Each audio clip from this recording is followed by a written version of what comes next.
क्या है ये बदमाशी है। ना रिलैक्स हो जाओ। आज तुम्हारी मौत का दिन मुय्यन नहीं है, लेकिन उस दिन जरूर होगा जिस दिन तुम दोबारा मुझे ब्लैकमेल करने के लिए कॉल करोगे, और इस बार मैं नताइज की परवाह नहीं करूंगी। क्या करोगी? मार दोगी मुझे? मारो, आधा तो मैं मर चुका हूं ना। ये मेरा जख्म ये ट्यूमर बन गया है, और ये तुम्हारा दिया हुआ तोहफा है। ये तुम्हारी बदजबानी, बद इखलाकी, बदतमीजी और तुम्हारी ब्लैकमेलिंग का तोहफा है। पहले तुम हरीम को ब्लैकमेल करते रहे, और अब तुम्हें पता चला कि वहां से किसी चीज की उम्मीद नहीं है, तो तुमने समझा कि मैं तुम्हारा अगला शिकार हूं। एक बात याद रखना, मैं शिकार करने वालों में से हूं, होने वालों में से नहीं।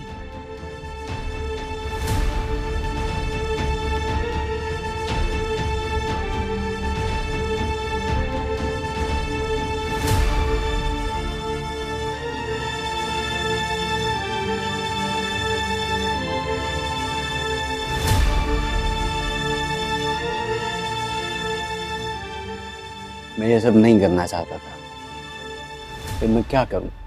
मैं मजबूर हूं। शादी के अखराजात ने मेरी कमर तोड़ दी, और उसके बाद अब ये इतना बड़ा महंगा ऑपरेशन कहां से कराऊं मैं? तो मैं क्या करूं? खाला लगती हूं तुम्हारी कि तुम्हारा मुंह और तुम्हारा जख्म भरने के लिए तुम्हें पैसे देती चली जाऊं, लुटा दूं तुम पर? नहीं है अब मेरे पास, आई समझ? कुछ नहीं है मेरे पास तुम्हें देने के लिए। मैं सिर्फ तुमसे ये कहने के लिए आई हूं कि अपनी नीच हरकतों से बाज आ जाओ। अब कुछ नहीं मिलेगा।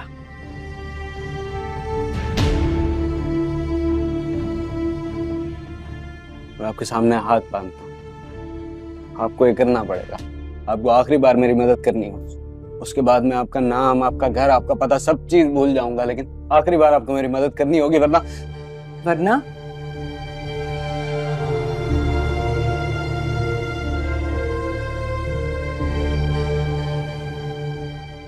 ये उठाएं और मुझे मार दें। दोबारा आने की जहमत नहीं होगी आपको।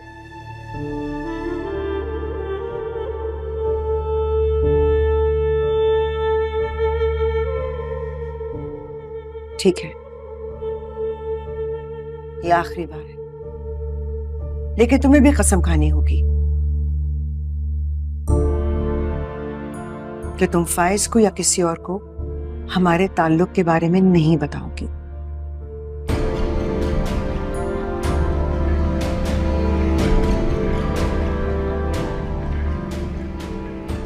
वरना अगली बार मैं तुम्हारी लाश से मिलने के लिए आऊंगी।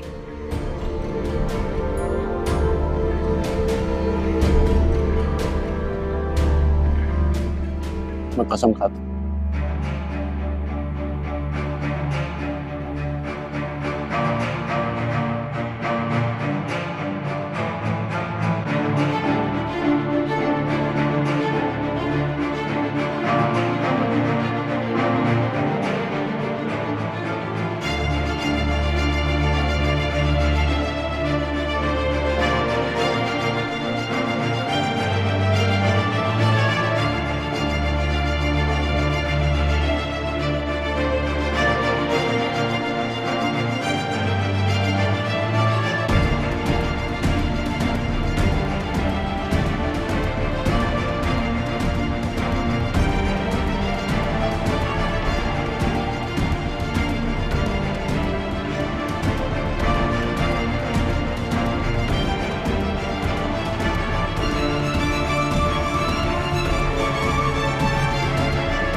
जी ठीक है, अल्लाह हाफिज।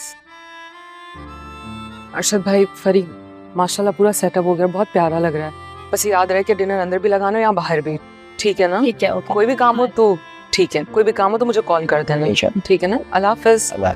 हाँ हाँ, मैं पहुंच गया हूँ। एक मिनट, excuse me, Hareem, Mrs Faiz, Laiba की भाभी। जी एक्चुअली ये मेरे दोस्त का रेस्टोरेंट है, आपसे थोड़ी देर बात हो सकती है? कही है।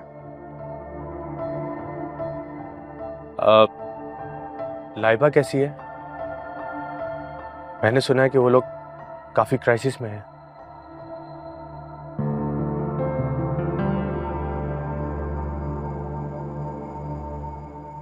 ठीक सुना है आपने, लेकिन आप ये सब जानने के ख्वाहिशमंद क्यों है मिस्टर वकास? आप तो इन मौके पर डूबती नाव से छलांग लगाकर बाहिफाजत किनारे जा लगे थे। निकाहनामे पर सिर्फ सिग्नेचर नहीं होता, आप एक जीती जागती मासूम लड़की के जज्बात अपने नाम लिखवा चुके थे। काश मर्द बनकर उन जज्बात की कदर की होती आपने। काश जज्बात का कत्लेआम करने वालों की सजा होती कानून में। कत्ल तो कर चुके हैं आप, अब क्यों उस लाश पर बिनबिनाती मक्खी बन कर आए?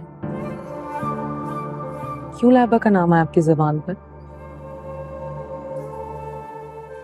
देखिए मेरी बात सुने, जो कुछ भी हुआ वो मेरी मर्जी से नहीं था, मैं मजबूर था। मैं ऐसे मौके पे, ऐसे नाजुक मौके पे लाइबा को कभी छोड़ के नहीं आता।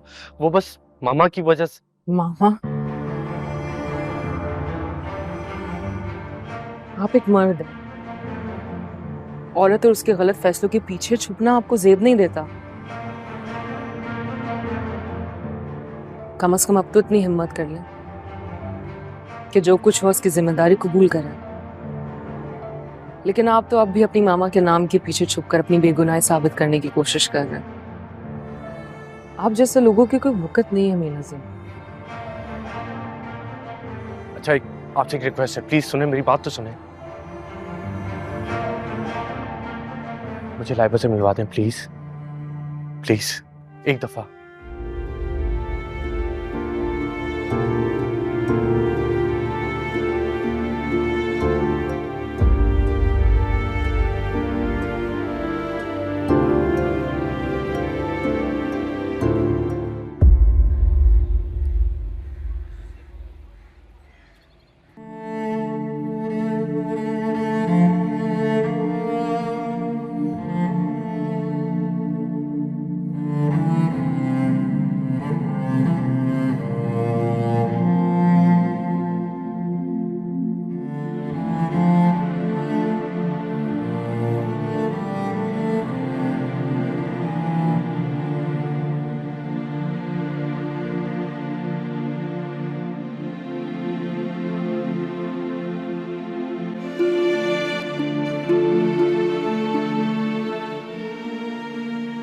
मम्मी, अब घर देखने गई थी मैं, क्या बना? कुछ नहीं।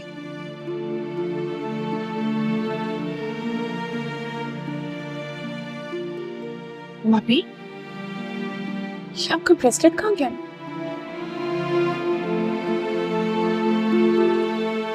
अपनी गलतियों की कीमत चुका कर आई। इस नासिर का मुंह बंद करने की बस अपना ब्रेसलेट दे दिया। मम्मी, वो डैडी ने आपको एनिवर्सरी पे गिफ्ट किया था। जानती हूं मैं, सरजनिश करने की बजाय तुम मेरा साथ तो दे सकती हो।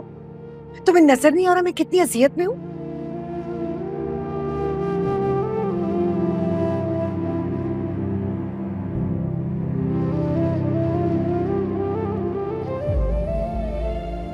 कैसे साथ दूं मैं आपका? जब आंख खुल जाए तो सूरज की मौजूदगी का इनकार नहीं किया जा सकता। ये सब कुछ आपकी है ना, और आपके गुरूर का नतीजा, जिसने हमारी जिंदगियां बर्बाद करके रख दी हैं। क्या चाहती हो तुम? अपने इल्जामात, अपने ताने तशनों से मेरी रूह को तकलीफ देना चाहती हो तुम। लेकिन मेरी एक बात कान खोलकर सुन लो, जो भी कुछ तुम्हारे माँ बाप ने किया, तुम लोगों की, अपने बच्चों की बेहतरी, उनकी खुशियों के लिए किया। मैंने क्या बुरा चाहा था? यही ना कि मेरी बेटी की शादी किसी ऊंचे घर में हो। मुझे क्या पता था कि वो ऊंचे घर आने वाले इतनी बस जहनियत के निकलेंगे, हमारे कांधों पे चढ़कर ऊपर जाएंगे और जब हम गिरेंगे तो हमें मजीद खाई में धकेल देंगे। ये चाहा था मैंने। ये बेटे की खुशियां चाहती थी ना, और दूसरों के बेटे के साथ क्या किया आपने? हरीम भाभी के आंचल में जो आग आपने सुलगाई थी, उससे मेरा मुस्तकबिल जलकर राख हो गया। मम्मी बकवास बंद कर। मैं बहुत देर से तुम्हारी बदतमीजी और ज़बान दराजी बर्दाश्त कर रही हूं।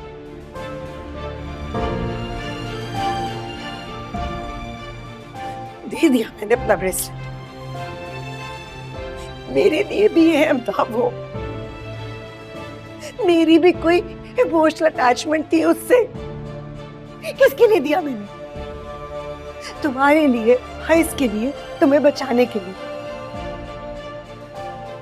मैं जितना इस आग को बुझाने की कोशिश करती हूँ, उतना ही तुम मुझसे कुरेदती हो। मां के जख्मों पर मरहम नहीं रख सकती। नमक तो ना छिड़को नायबा। मैं आपके जख्मों पे नमक नहीं छिड़क रही, मैं तो आपके सोए हुए ज़मीर को जगाने की कोशिश कर रही हूँ। जब तक आपका ज़मीर नहीं जागेगा, भाई और भाभी के दरमियान में जो बदगुमानियां हुई हैं, वो कभी भी खत्म नहीं हो पाएंगी। उन दोनों की जिंदगी बर्बाद हो जाएगी, उन दोनों का घर बर्बाद कर दे। बस खामोश हो जाओ।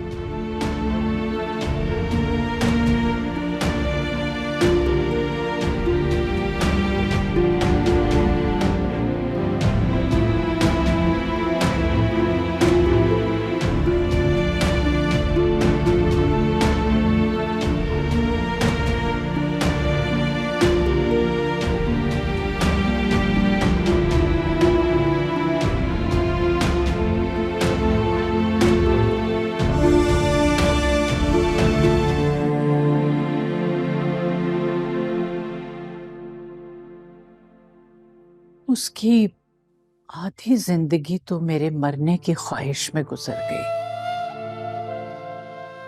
पाकर लड़की, अगर जान लेती कि उसकी जिंदगी भी कितनी कम है, तो इस लाहासिल ख्वाहिश के चक्कर में अपना वक्त न जाया करती।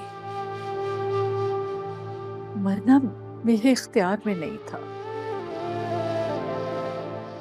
वरना शायद मैं अपने बेटे की खुशियों की खातिर ही सही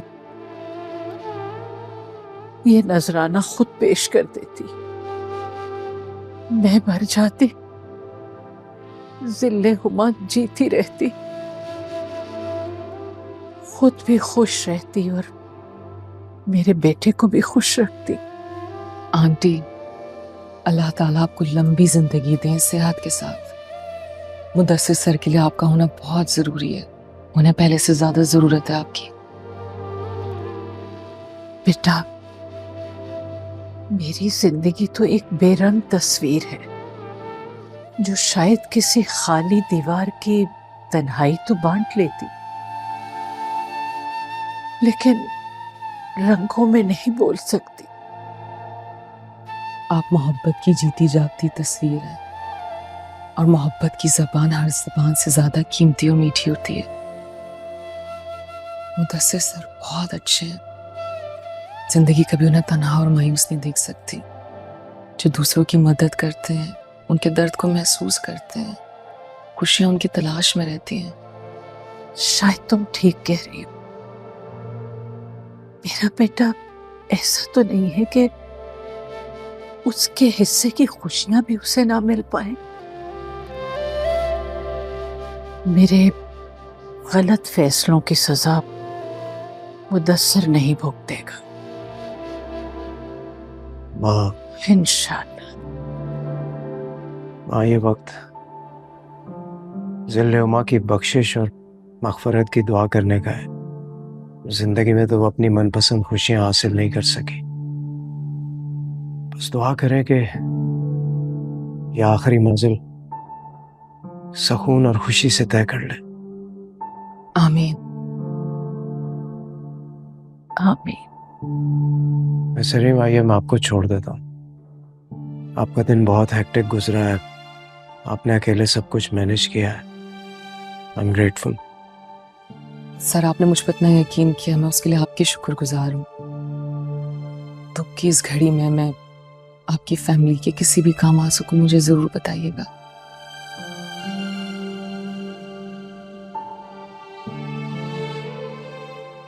आंटी, इजाजत? इजाजत तुम्हें एक शर्त पे मिलेगी। तुम वादा करो कि मेरे पास आती रहोगी, मुझसे मिलती रहोगी। इंशाल्लाह जरूर। चलो बेटा, मैं तुम्हें दरवाजे तक छोड़। नहीं आंटी, बिल्कुल नहीं, आप बैठिए। सर, मैं मैनेज कर लूंगी, आप आंटी के साथ वक्त गुजारिए। अच्छा बेटा, ख्याल रखिए। खुदा हाफिज। हाफिज जी। हाफिज।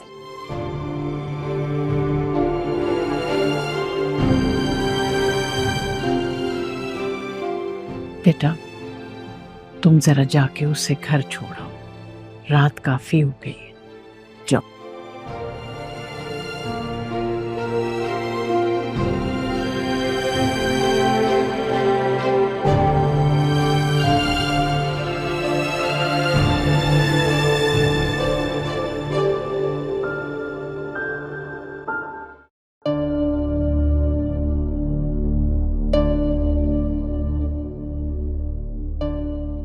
पानी, रसना, रसना पानी पिला। रसना, पानी पिला दो रसना।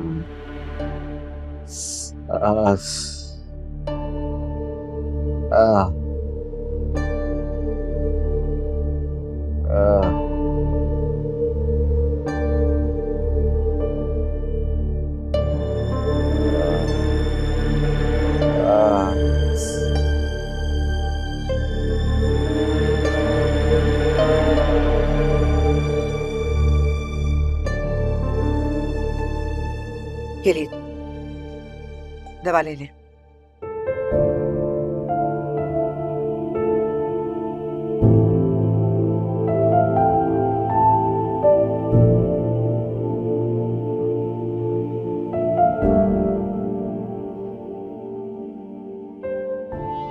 कहकशा बेगम, वो मिर्जा से कहो कि भाई वकील से राब्ता करे, उससे डेट ले, वो हमारे जो फ्रीज अकाउंट है भाई वो बुलवाए। वो किसी के घर में फकीरों की तरह कैसे पड़े रहेंगे? कब तक? आपकी तबीयत ठीक हो जाए, सब कुछ ठीक हो जाएगा। वो फाइज को बताया? आ जाएगा चंद दिनों में। नई नई नौकरी है ना, निकलना मुश्किल होता है, लेकिन आप फिक्र मत करें। फाइज बहुत समझदार है, ज़हीन है, मामला को संभाल लेगा।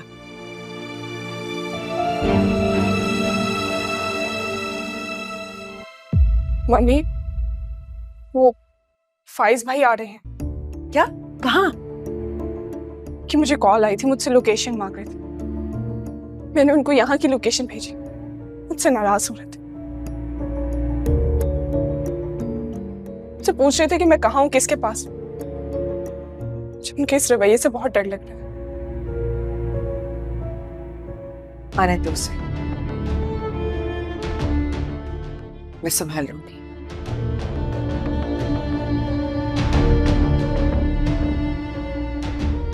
क्या चाहिए आपको? नहीं, बस दिमाग परेशान रहता है। मत परेशान।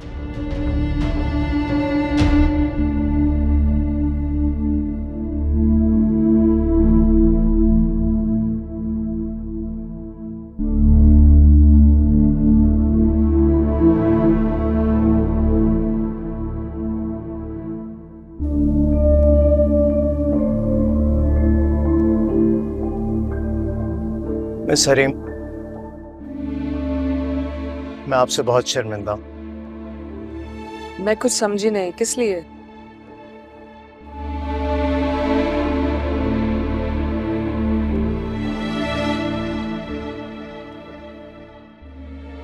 माँ अक्सर बेमाने और बेमौका कुछ ना कुछ कह जाती हैं।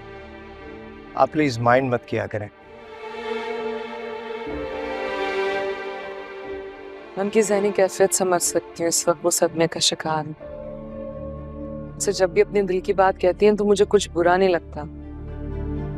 दिल की बात कह देने से इंसान बहुत बेहतर महसूस करता है।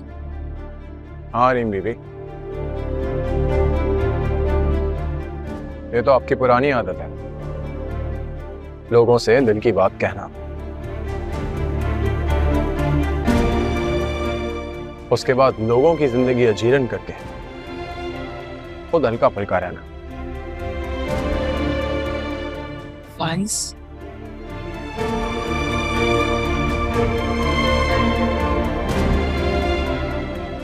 भाई आप चलिए मेरे साथ, चलिए।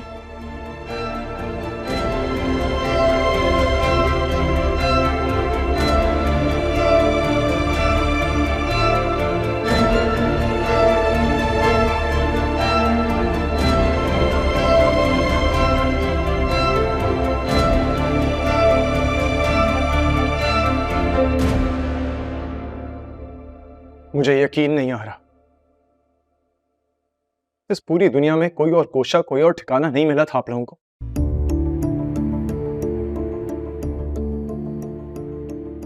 मुझे यकीन नहीं हो रहा,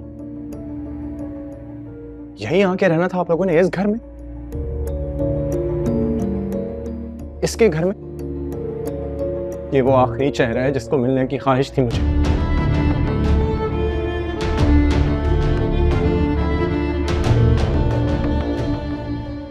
वो आखिरी शख्स जिसको मिलने की आरजू रखता था मैं।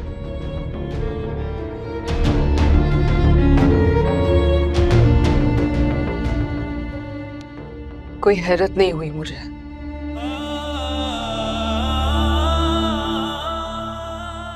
गुलाब अपनी फितरत से बेबस है और कांटे अपनी हस्ती से मजबूर। रोंदने वालों को खुशबू का तोहफा देना भी एक हुनर है जो हर किसी को नहीं आता।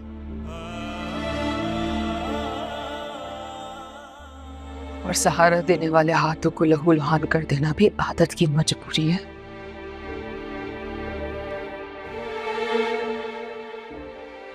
फाइज वो कम अकल और बेवकूफ नहीं रहा जो मसनूई पत्थरों का खरीदार हुआ करता था। खैर, तुम्हें क्या फर्क पड़ता है, जब तक दुकान खूबसूरत,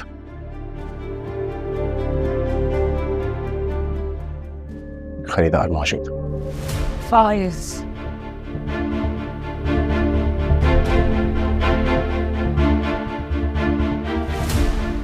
बेवकूफ और कम अक्ल तो थे ही आप, बदतमीज और बदतहजीब भी हो गए हैं। लेकिन याद रहे, ये आपका शानदार महल नहीं है जो आपके गंदे गलीज इल्जामों का बोझ सहकर मुस्कुराता रहेगा। मेरा घर है ये, मेरी पाकीज़गी और तकद्दुस का गवाह।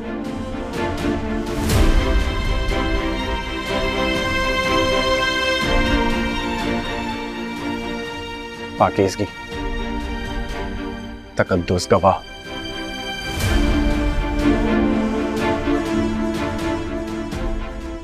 ये खामोश दीवारें और ये कौन है?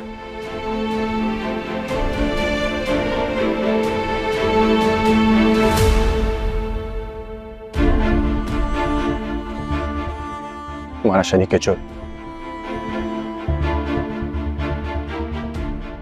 या फिर वो आदम माफ गवाह? जरूरत कैसे हुई मेरी बेटी के साथ इस तरह बात करने की?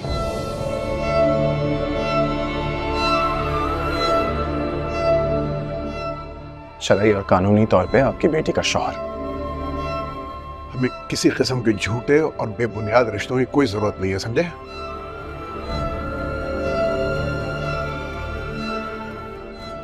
और जहां तक ताल्लुक है कानून का और शरा का, तो आजाद करो मेरी बेटी को।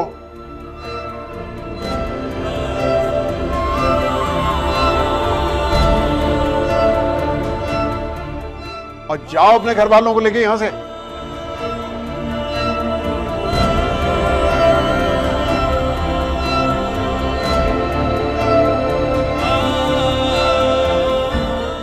फाइज,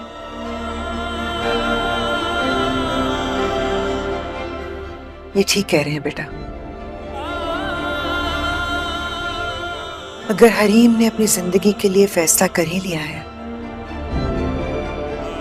तो इसे बांध के रखने का ना हम हक रखते हैं ना हमें जरूरत है। जो ये चाहते हैं वो कर दो। कागजात बाद में भिजवा देंगे।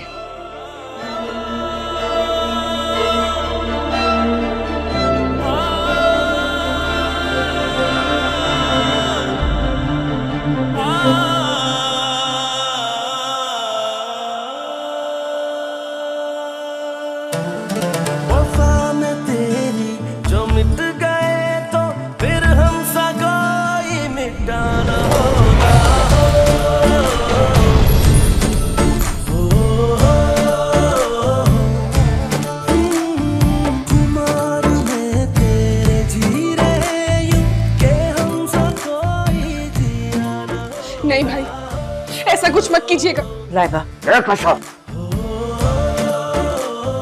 फाइज बेटा, बेटा कुछ भी करने से पहले ये जरूर सोच लेना कि इन लोगों ने हमारा बड़ा साथ दिया है, बड़ा एहसान है इन काम पे।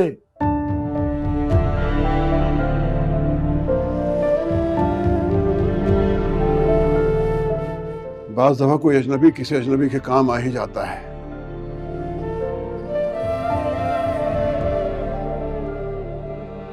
और कहकशां बेगम, अब आपने जो वादा किया है उस पर कायम रहिएगा।